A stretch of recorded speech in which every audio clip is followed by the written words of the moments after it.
Morning, girls. The next chapter that we are going to start today is social groups. Social groups यानी कि सामाजिक समूह। तो जैसा कि हम सबको मालूम है कि सामाजिक समूह या सोशल ग्रुप्स जो हैं एक बहुत ही इम्पॉर्टेंट पार्ट है हमारे सोसाइटी का, हमारे समाज का। यानी कि सोशल ग्रुप्स किसे कहते हैं, इसके कैरेक्टरिस्टिक्स क्या होते हैं, इसके टाइप्स क्या होते हैं और इनके फंक्शंस क्या होते हैं। बेसिकली ये आपके टॉपिक्स हैं इस चैप्टर के अंदर। तो सबसे पहले हम स्टार्ट करेंगे what is a social group, यानी सामाजिक समूह किसे कहते हैं, व्हाट इज़ अ ग्रुप। तो नॉर्मली ये देखा गया है कि समाज जो है बहुत ही बड़ा, बहुत ही जटिल या बहुत ही कॉम्प्लेक्स एक स्ट्रक्चर होता है और इसको समझना एक सामाजिक मनुष्य के लिए, एक व्यक्ति के लिए बहुत ही इम्पोर्टेंट होता है। और इसके लिए हम ग्रुप्स को सबसे पहले डिफाइन करेंगे या उसका मीनिंग समझेंगे, उसकी परिभाषा समझेंगे कि हम समाज को या ग्रुप को क्या कहते हैं, एक समूह को क्या कहते हैं।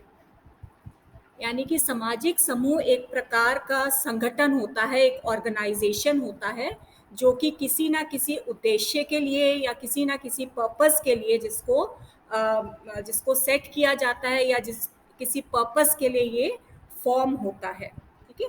तो यानी कि कहीं पर भी दो या दो से अधिक व्यक्ति अगर एकत्रित हो जाते हैं तो उसको हम सामाजिक समूह का या एक ग्रुप का नाम दे सकते हैं।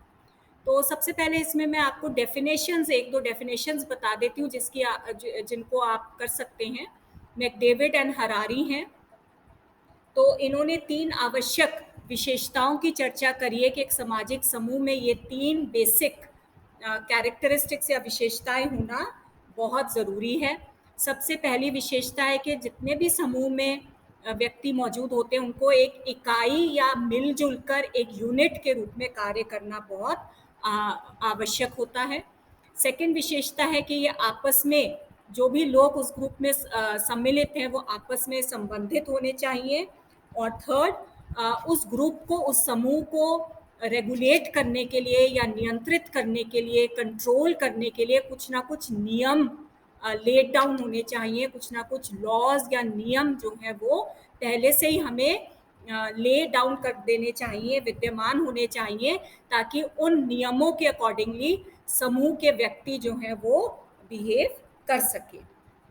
तो इस तरीके से अगर हम इस डेफिनेशन को देखें, मैकडेविड एंड हरारी की जो डेफिनेशन है उसमें उन्होंने यही कहा है कि कोई भी एक संगठन जिसमें दो या दो से अधिक व्यक्ति मौजूद हैं जो आपस में संबंधित होते हैं, आपस में इंटर रिलेटेड होते हैं, हर व्यक्ति का रोल जो है, हर व्यक्ति का जो परफॉर्मेंस जो है वो पहले से ही लेड डाउन होता है, पहले से ही बना होता है और एक सेट ऑफ नॉर्म्स भी बने हुए होते हैं, विद्यमान होते हैं उस ग्रुप में, जो ग्रुप के हर सदस्य का, हर व्यक्ति के व्यवहार को, उसके फंक्शन को, उसके कार्य को रेगुलेट करता है, कंट्रोल करता है।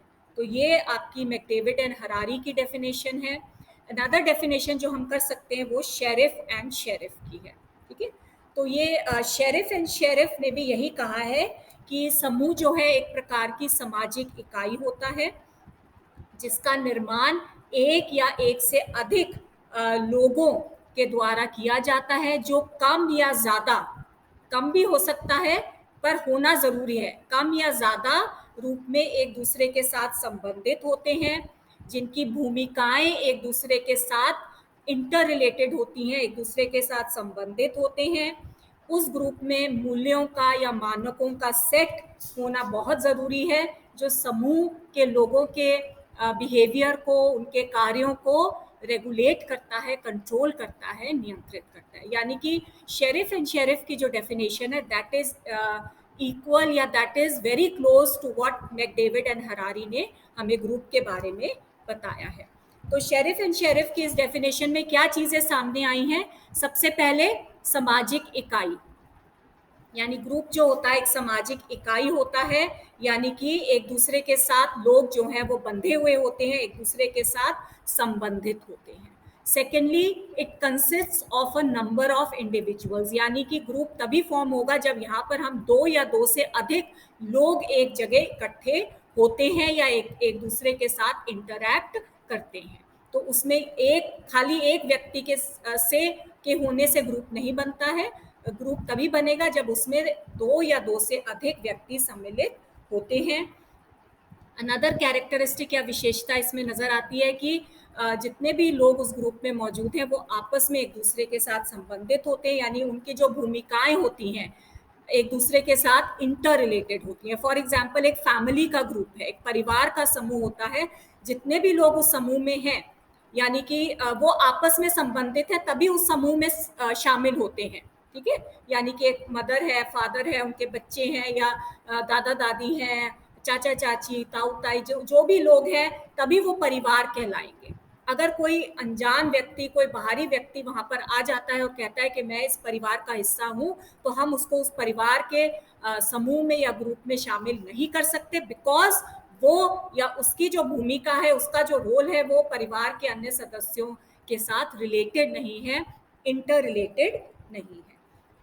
देन ग्रुप के कुछ निश्चित नॉर्म्स या वैल्यूज होते हैं, कुछ रीति रिवाज होते हैं, कुछ तौर तरीके होते हैं कोई भी कार्य करने के लिए, जिनको कि हर ग्रुप के सदस्य को उन नॉर्म्स को मानना होता है, उन वैल्यूज को के अकॉर्डिंगली कार्य करना होता है। ठीक है, तो वही नॉर्म्स जो होते हैं, यही वैल्यूज जो होते हैं, ग्रुप के हर सदस्य के व्यवहार को रेगुलेट करते हैं, नियंत्रित करते हैं, कंट्रोल्ड करते हैं। तो ये था आपका सामाजिक समूह की डेफिनेशन क्या है, इसकी परिभाषा क्या है, इसका मीनिंग क्या है। What is a social group, या सामाजिक समूह किसे कहते हैं। ठीक है, इसके बाद आपका यानी कि सामाजिक समूह किसे कहते हैं, इसके विभिन्न प्रकारों का वर्णन करें। एक क्वेश्चन ये आता है आपका, सामाजिक समूह किसे कहते हैं, इसके विभिन्न प्रकारों का वर्णन करें, या फिर सामाजिक समूह किसे कहते हैं, प्राइमरी और सेकेंडरी यानी कि प्राथमिक और गौण समूह के बीच के अंतर को स्पष्ट करें। ठीक है, तो ये सिमिलर ही है जो क्वेश्चन है कि टाइप्स भी आ सकता है, और प्राइमरी और सेकेंडरी यानी कि प्राथमिक और गौण समूह में अंतर क्या है ये भी आ सकता है। ठीक है, तो ये आपका सिमिलर क्वेश्चन है। तो इसका जो फर्स्ट पार्ट है, सामाजिक समूह किसे कहते हैं, वो मैंने आपको करा दिया है। इसमें आपका विशेषता या कैरेक्टरिस्टिक्स भी आ जाएंगी, यानी कि अभी मैंने आपको कुछ एक बताई ही है कि सामाजिक समूह में दो या दो से अधिक व्यक्तियों का होना बहुत ज़रूरी है। ये एक सामाजिक इकाई होती है। सामाजिक समूह के जितने भी सदस्य हैं वो एक दूसरे के साथ संबंधित होते हैं, उनका रोल जो है वो एक दूसरे के साथ इंटर रिलेटेड होता है। पर्टिकुलर नॉर्म्स या वैल्यूज़ का सेट है जो ग्रुप में लेड डाउन होता है, और ग्रुप के हर सदस्य को उन वैल्यूज़ को मानना बहुत ज़रूरी होता है। ग्रुप के सदस्यों के जो गोल्स या लक्ष्य होते हैं वो कॉमन होते हैं, यानी कि एक ग्रुप का सदस्य का कोई लक्ष्य है तो वो बाकी के ग्रुप के सदस्य भी उस लक्ष्य को पूरा करने में उस एक पर्टिकुलर सदस्य की मदद करते हैं। आपस में एकता वाली फीलिंग आती है ग्रुप के मेंबर्स में, तभी ग्रुप जो है एक एंटिटी, एक यूनिट, एक इकाई कहलाएगा।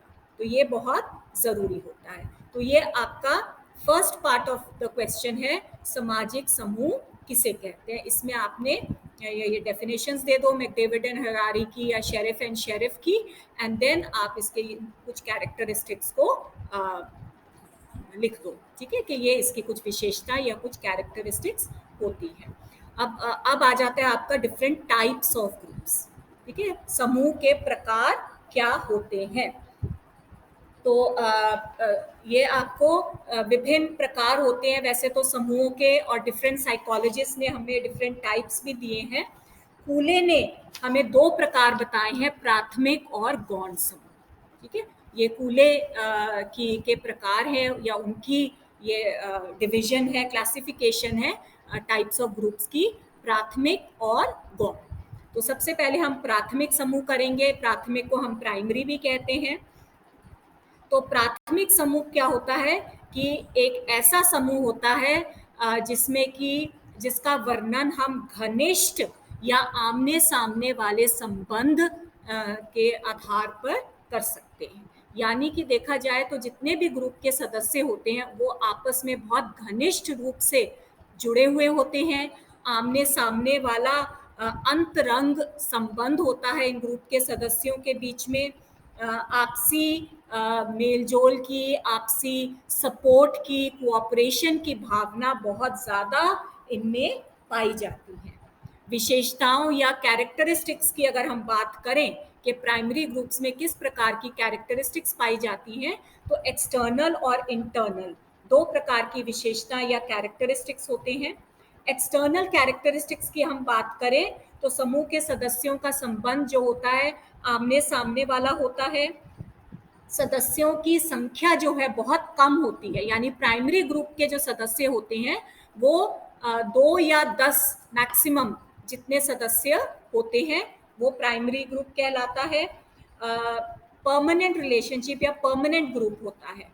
ठीक है, प्राइमरी ग्रुप जो है वो परमानेंट होता है, ये नहीं है कि आज बना और कल खत्म हो गया, रिलेटिवली परमानेंट होता है। उद्देश्य जो है ग्रुप के सदस्यों के वो कॉमन होते हैं, सामान्य होते हैं, एक दूसरे के लिए बहुत इम्पोर्टेंट होता है कि कोई भी एक ग्रुप का सदस्य कोई गोल या लक्ष्य अपने लिए निर्धारित करता है तो बाकी के भी सदस्य जो हैं, बाकी के भी मेंबर्स जो हैं उस ग्रुप के, वो उस एक सदस्य के गोल को निर्धारित करने में उसकी सहायता करते हैं। ठीक है, तो इनका संबंध जो है आपसी संबंध बहुत ही घनिष्ठ होता है। फिर आपकी कुछ आंतरिक या इंटरनल विशेषताएं भी हैं जो प्राइमरी ग्रुप्स में पाई जाती हैं। यानी कि संबंध जो है बहुत ज़्यादा पर्सनल होता है, डायरेक्ट होता है और संबंधों में पूर्णता या कंप्लीटनेस पाई जाती है। ये नहीं कि अब सिर्फ हम ऊपरी तौर पर एक दूसरे से बातचीत कर रहे हैं या एक दूसरे को अच्छा या बुरा कह रहे हैं, पूर्ण रूप से, कंप्लीट रूप से हम एक दूसरे के प्रति समर्पित होते हैं। स्वार्थ या सेल्फिशनेस का कोई भी अंश हमें इस प्रकार के प्राइमरी ग्रुप में नजर नहीं आता। जान पहचान के लोग होते हैं, अंतरंग संबंध होता है जिसकी वजह से आपस में एक दूसरे के व्यवहार को नियंत्रित करना बहुत ज़्यादा इस ग्रुप में आसान हो जाता है। आपसी संबंध जो हैं वो स्वाभाविक होते हैं, ऐच्छिक होते हैं, जोर जबरदस्ती वाले संबंध हमारे नहीं होते हैं।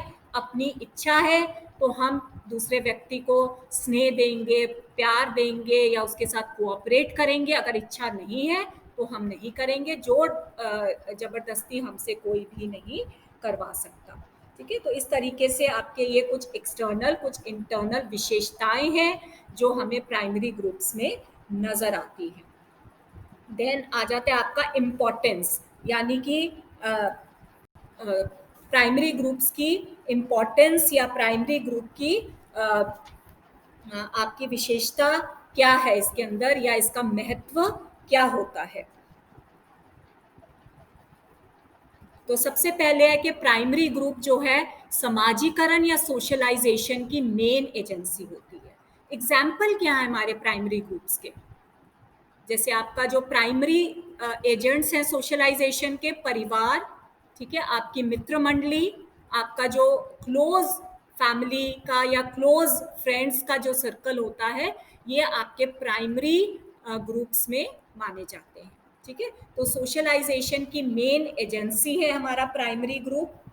हमारे बिहेवियर या हमारे व्यवहार को कंट्रोल करने के लिए प्राइमरी ग्रुप्स जो हैं वो बहुत इंपॉर्टेंट होते हैं। अगर हम किसी प्राइमरी ग्रुप का, अगर हम सपोज हम फैमिली का हिस्सा है, हर कोई फैमिली का हिस्सा होता है, जैसे ही एक बच्चा बॉर्न होता है एक फैमिली में आ जाता है, एक फैमिली का हिस्सा बन जाता है, तो उस फैमिली के जो नॉर्म्स होते हैं, उस फैमिली के जो व्यवहार करने के तौर तरीके होते हैं, वो बच्चा उनको फॉलो करता है, उसके अकॉर्डिंगली उसकी पर्सनालिटी जो है वो डेवलप होती है और वो एक समाज का एक इच्छित, एक इज्जतदार सदस्य बनने के काबिल होता है। तो हमारे बिहेवियर के ऊपर कंट्रोल करने के लिए हमें प्राइमरी ग्रुप का इम्पोर्टेंस जो है बहुत ज़्यादा देखने को मिलती है।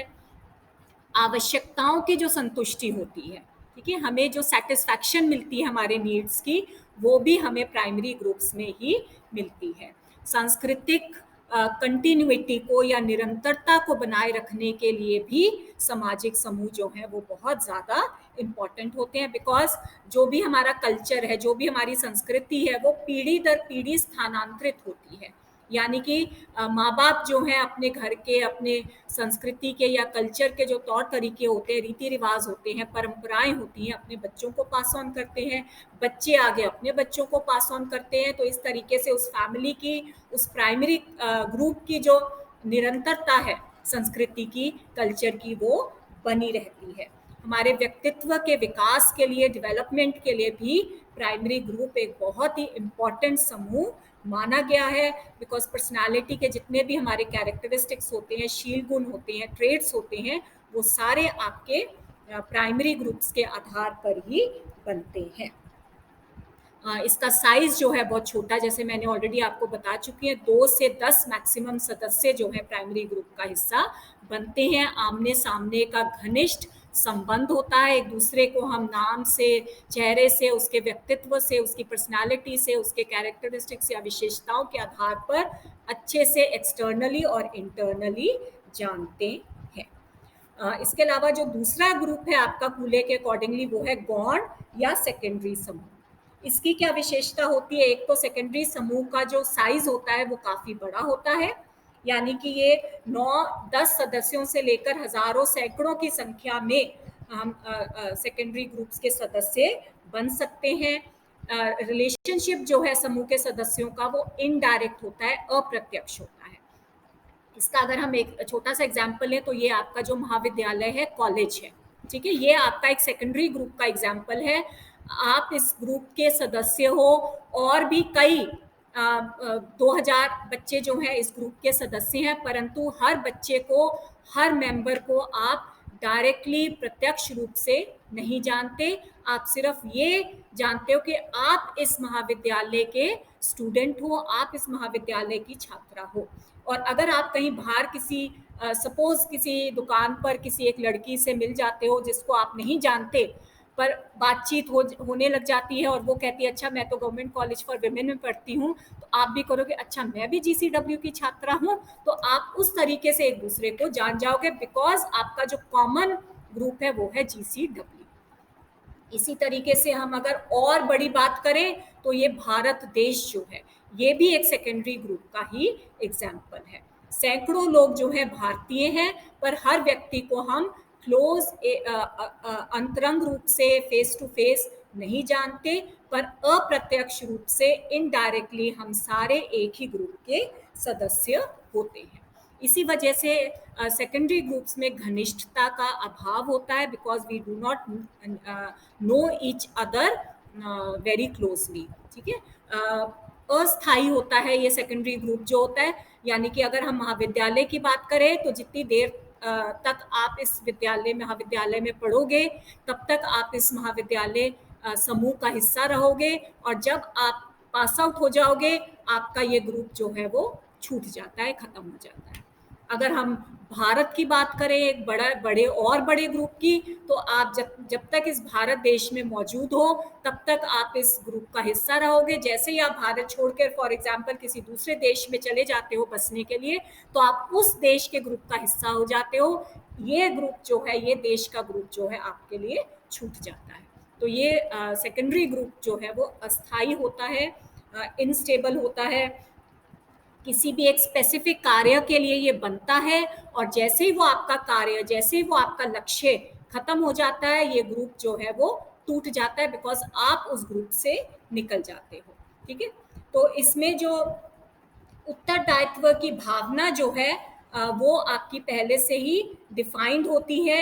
यानी कि आप जैसे अगर इस महाविद्यालय की बात करें, तो यहाँ पर जितने भी सदस्य हैं, कॉलेज की प्रिंसिपल है, टीचर्स हैं, क्लर्क्स हैं, चपरासी है, स्टूडेंट्स हैं, हर की अपनी अलग अलग रिस्पॉन्सिबिलिटी होती है, अलग अलग उत्तरदायित्व होता है, जो पहले से ही स्पेसिफाइड है। आप इस महाविद्यालय में एज अ स्टूडेंट एडमिशन लेते हो, तो आप यहाँ पर और कोई कार्य नहीं करोगे कि आपका जब मर्जी आएगा आप टीचर बन जाओगे, जब मर्जी आएगा प्रिंसिपल बन जाओगे, ऐसा नहीं है।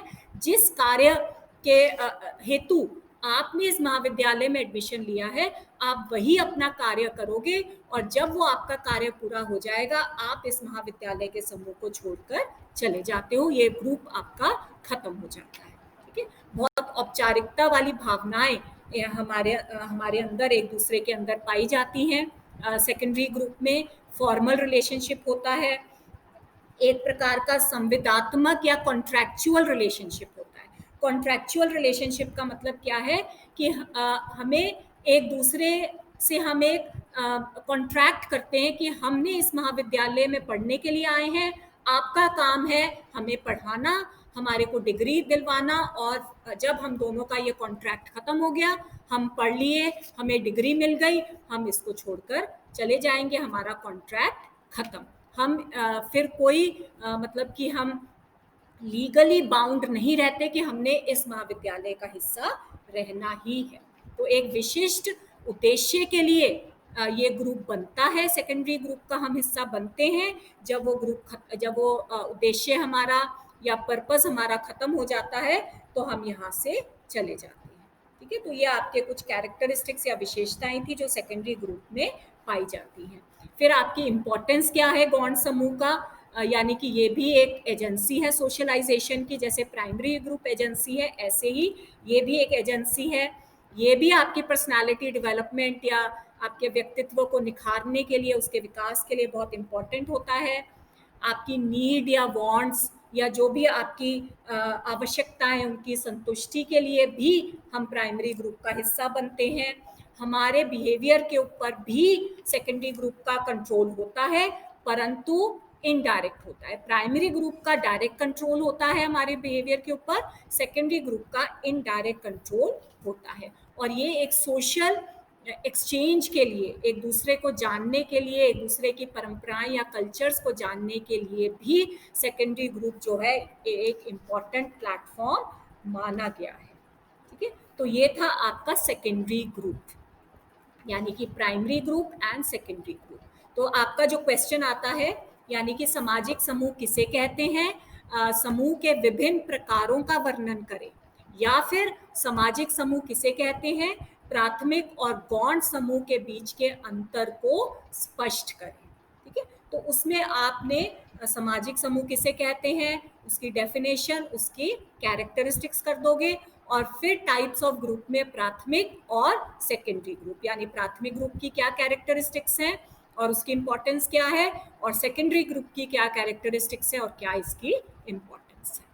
हो गया क्लियर सबको? आपका ये इस चैप्टर का सोशल ग्रुप्स का पहला क्वेश्चन था। ठीक है, बाकी हम फिर नेक्स्ट क्लास में करेंगे। Thank you girls.